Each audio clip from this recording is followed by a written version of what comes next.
அனைவருக்கும் வணக்கம். இந்த வீடியோவில் இன்றைக்கி நடந்து முடிஞ்ச 10th ஸ்டாண்டர்ட் தமிழுக்கான ஆன்சர் கீ பார்க்கலாம். ஸோ இன்றைக்கி நடந்து முடிஞ்ச தமிழ் வந்து எப்படி இருந்துச்சு அப்படின்றது கமெண்ட்டில் சொல்லுங்கள். ஸோ ரொம்பவே ஈஸியாக இருந்தது என்னை பொறுத்த வரைக்கும். நிறைய தடவை ரிப்பீட் பண்ண கொஸ்டின்ஸ் தான் கேட்டிருக்காங்க. அது மட்டும் இல்லாமல் நான் கொடுத்த இம்பார்ட்டன்ஸ்லேருந்து நிறைய கேட்டிருக்காங்க. ஒரு 1 மார்க் மெட்டீரியலும் நான் கொடுத்துருந்தேன் நம்ம ஸ்டூடெண்ட்ஸுக்கு. அவங்க எல்லாருக்குமே இதிலிருந்து தான் வரும் அப்படின்னு சொல்லியிருந்தேன். ப்ரீவியஸ் இயர் கொஸ்டின் பேப்பர்ஸும் ரிவைஸ் பண்ணுறதுக்கு கொடுத்துருந்தேன். ஸோ அதிலேருந்து தான் மேக்ஸிமம் கேட்டிருக்காங்க. அது என்னென்னு சொல்லிட்டு ஆன்சர் கீ மொத்தமாக நான் கொடுத்துருக்கேன்.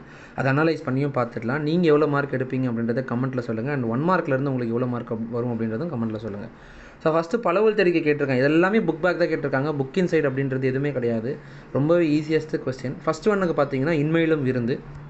செகண்ட் ஒன்னுக்கு வந்து நடிப்பு, அதாவது பொது வாழ்வில் நடித்தல் கூடாது, நடிப்பில் இவரை மிஞ்ச ஆள் கிடையாது அப்படின்றது தான் இதுக்கான ஆன்சர். மூன்றாவது பார்த்தீங்கன்னா வாய்மை மழை நீராகி அப்படின்றது உருவகம். வெண்பா அப்படின்றது செப்பலோசை. இரு நாட்டு அரசர்களும் தும்பை பூவை சூடி போரிடுவதன் காரணம் என்னன்னு சொல்லிட்டு பார்த்தீங்கன்னா வலிமை நிலைநாட்டல். ஆணிரை கவர்தல் அப்படின்றது கிடையாது, வலிமை நிலைநாட்டல். இதில் கொஞ்சம் மிஸ்டேக் ஆகிடுச்சு. ஓகேங்களா. 6th ஒன்னுக்கு பார்த்தீங்கன்னா சருகும் சண்டும் அப்படின்றது ஆன்சர். 7th ஒன்று வந்து கருணையன் எலிசபெத்துக்காக அப்படின்றது ஆன்சர். 8th ஒன்னுக்கு பார்த்தீங்கன்னா வீசு தென்றல் அப்படின்றது வினைத்தொகை. என்னென்னா வீசும் தென்றல், வீசுகின்ற தென்றல் அப்படின்னு 3 காலத்தையும் காட்டுறதுனால இது வினைத்தொகை. 9th ஒன் பார்த்தீங்கன்னா தமிழர் பண்பாட்டில் வாழை இலைக்கு தனித்த இடம் உண்டு அப்படின்றது ஆன்சர். 10th ஒன்னுக்கு பெற்ற சுதந்திரத்தை பேணி காத்தல் அப்படின்றது ஆன்சர். 11th ஒன்னுக்கு பார்த்தீங்கன்னா 3 நாள், விருந்தும் மருந்தும் 3 நாள். அப்புறம் இந்த பாடல் கொடுத்து கேட்டிருக்காங்க. இது ரொம்ப ஈஸியஸ்ட்டு தான். ஃபஸ்ட் ஒன்னுக்கு பார்த்தீங்கன்னா இந்த பாடல் வந்து பரிபாடலில் இடம்பெற்றிருக்கு.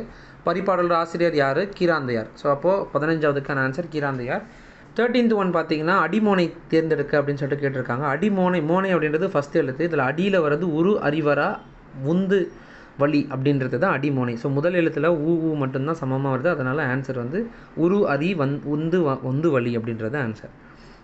ஊல் அப்படின்றது அடுக்கு தொடர். ஓகேங்களா. ஸோ 2 வார்த்தைகள் தொடர்ந்து அடுக்கி வந்தால் அது அடுக்கு தொடர்.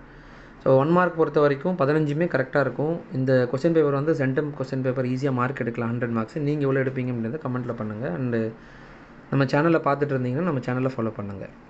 ஸோ 16th அப்படியே ஃபுல்லாக குருவினாக்கள் வருது. எல்லாமே குருவினா ரொம்ப ஈஸி தான். விடைகளுக்கு ஏற்ற வினாவுமே பார்த்தீங்கன்னா ஈஸி தான். இப்போ விருந்தினரை மகிழ்த்து கூறும் முகமன் சொற்களும் நிறைய தடவை கேட்டது தான். இதுக்கு விடைகளுக்கு ஏற்ற வினா பார்த்தீங்கன்னா புதிய படைப்புகள் உருவாக மொழிபெயர்ப்பு உதவுகிறது. அப்போ மொழிபெயர்ப்பு தான் இதில் சப்ஜெக்ட். அப்போ புதிய படைப்புகள் உருவாக எது உதவுகிறதுன்றது தான் இதுக்கான கொஸ்டின். உலகமே ஒருமையுற்றாலும் கொடுப்பவன் யார் அப்படின்றதும் அது என் தான். ஓகேங்களா. ஸோ இது மட்டும்தான் கொஸ்டின் டேக்கு. பாசவர் வாசவர் பல்நில விளைஞர் இதெல்லாமே நிறைய தடவை கேட்டது தான். 19th நச்சப்படாதவன் செல்வமும் கேட்டது தான். அவயம் நிறைய தடவை கேட்டிருக்காங்க. பொருள் என முடியும் குரல் அப்படின்ற குரலும் ரொம்ப ஈஸி தான். ஓகேங்களா. ஸோ அடுத்தது குருவினாக்கள் இந்த 2 மார்க் இலக்கண பகுதியிலேருந்து கேட்டதுன்னா ரொம்ப ஈஸி. இந்த சொடுக்கியை போட்டாலும் வெளிச்சம் வரவில்லையே, மின்சாரம் இருக்கிறதா இல்லையா அப்படின்ற கேட்குறது என்னதுன்னு சொல்லிட்டு கேட்டிருக்காங்க. மேற்கண்ட உரையாடல் உள்ள வினாக்களின் வகைகளை தேர்ந்தெடுத்தேன். ஸோ ஃபஸ்ட்டு இந்த அறை இருட்டாக இருக்கிறது, மின்விளக்கின் சொடுக்கி எந்த பக்கம் இருக்கிறது, இதோ இருக்கிறது அப்படின்னு சொல்லிட்டு சொல்கிறது. ஸோ இது எங்கே இருக்கிறது, எந்த பக்கம் இருக்கிறது அப்படின்னு சொல்லிட்டு கேட்குறது வந்து என்ன வினா அப்படின்றது கேட்குறாங்க. இது அரியா வினா. ஓகேங்களா. எங்கே இருக்குது அப்படின்றது தெரிஞ்சுக்கிறது. சொடிக்கை போட்டாலும் வெளிச்சம் வரவில்லையே, மின்சாரம் இருக்கிறதா இல்லையா அப்படின்றது கொள்ளல் வினா. அடுத்தது வினைமுற்றை வினையாளனையும் பேராக மாற்றி தொடர்களை இணைத்து எழுதுகன்னு சொல்லிட்டு கேட்டிருக்காங்க. ஊட்டமிகு உணவு உண்டார், நீண்ட வாழ்நாள் பெற்றார் அப்படின்றது சேர்த்து எழுதணும். ஊட்டமிகு உணவு உண்டவர், நீண்ட வாழ்நாள் பெற்றார் அப்படின்றது தான் இதுக்கான ஆன்சர். பொது அறிவு நூல்களை தேடி படித்தார், போட்டித் தேர்வில் வென்றார்னா பொது அறிவு நூல்களை தேடி படித்தவர் போட்டித் தேர்வில் வென்றார் அப்படின்றது ஆன்சர். பகுப்பது உறுப்பிலக்கணம் வந்து நான் பிரித்து கொடுத்துருக்கேன் பாருங்கள். இதுதான் இதுக்கான ஆன்சர். அந்த கலை சொற்கள் பார்த்தீங்கன்னா கிளாசிக்கல், செவ்வியல், இலக்கியம். எம்பளம் வந்து சின்னம். செவி மாற்றுத்திறனாளிகளுக்கும் நான் கொடுத்துருக்க ஆன்சர் பார்த்துக்கோங்க. ஆனால் அது சப்போஸ் அது நல்லா இருக்கிறவங்க அதை எழுத முடியாது. மற்ற கொஸ்டின்ஸ் மட்டும் பார்த்துக்கோங்க. மரபு தொடர்களை பொருளறிந்த தொடரில் அமைக்க அப்படின்றது ஈஸி. கண்ணும் கருத்தும் இதுவே நம்ம சில கொஸ்டின் பேப்பரில் பார்த்துருந்தோம். ரீசெண்டாக ஒரு 2 கொஸ்டின் பேப்பர் அப்லோட் பண்ணியிருப்போம். அதில் பார்த்துருந்தோம். கண்ணும் கருத்தும் அப்படின்னா என் தங்கையை நான் கண்ணும் கருத்தமாக பார்த்துக்கொள்கிறேன். அள்ளி இறைத்தல் அப்படின்றது காசி அள்ளி இறைக்காதே, ஒரு நாள் அது காணாமல் போய்விடும் அப்படின்றதும் சென்டென்ஸாக எழுதலாம். ஸோ தீவகனின் வகைகள் வந்து 3 தீவகம் இருக்குல்ல. முதல் நிலை, இடைநிலை, கடைநிலை தீவகம்னு சொல்லிட்டு 3 தீவகங்கள் இருக்குது. அது வகைகள் எழுதினாலே போதும். 28க்கு ஃபஸ்ட் ஒன்னுக்கான ஆன்சர் பார்த்தீங்கன்னா விண்மீன். 4 எழுத்தில் கண் சிமிட்டும், கடை 2 நீந்தி செல்லும் என்று விண்மீன். 1 எழுத்தில் சோலை, 2 எழுத்தில் வனம் அப்படின்றது காடு.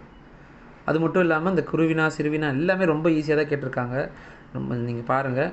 சோலை காற்று, மின்விசிறி காற்று நீங்கள் எழுதிருப்பீங்க.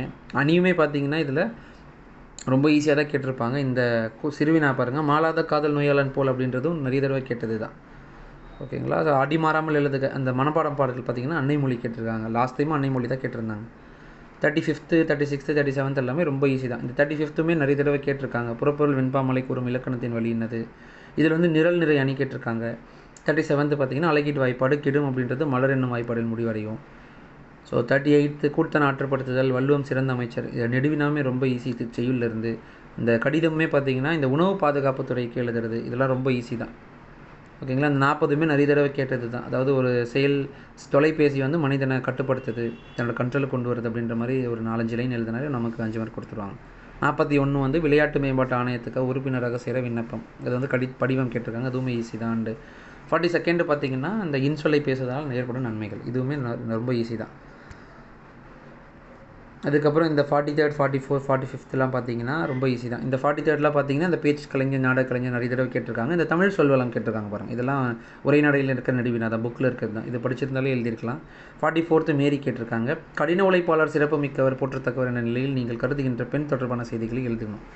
ஸோ யாராவது ஒரு பெண்ணை தலைமையாக வச்சு அவங்களோட தலைப்பை வச்சு அவங்கள பற்றி எழுதணும் அப்படின்றத கொடுத்துருக்காங்க. இது பொதுவான கட்டுரை, ஆனால் அதுக்கு பதிலாக மேரி கொடுத்துருக்காங்க, மேரி எழுதலாம்.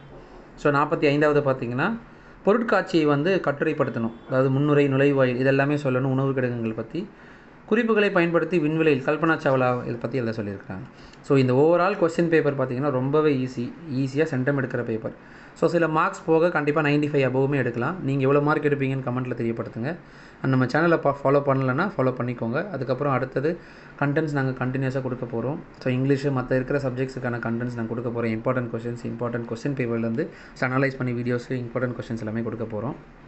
ஸோ நண்பர்களுக்கு இதை ஷேர் பண்ணுங்கள், அவங்களும் பார்த்து அனலைஸ் பண்ணுவாங்க. ஸோ வேறு ஏதாவது தகவல் வேணும்னா நீங்கள் கமெண்ட்டில் தெரியப்படுத்துங்க. அடுத்த வீடியோவில் உங்களை சந்திக்கிறேன். தேங்க்யூ.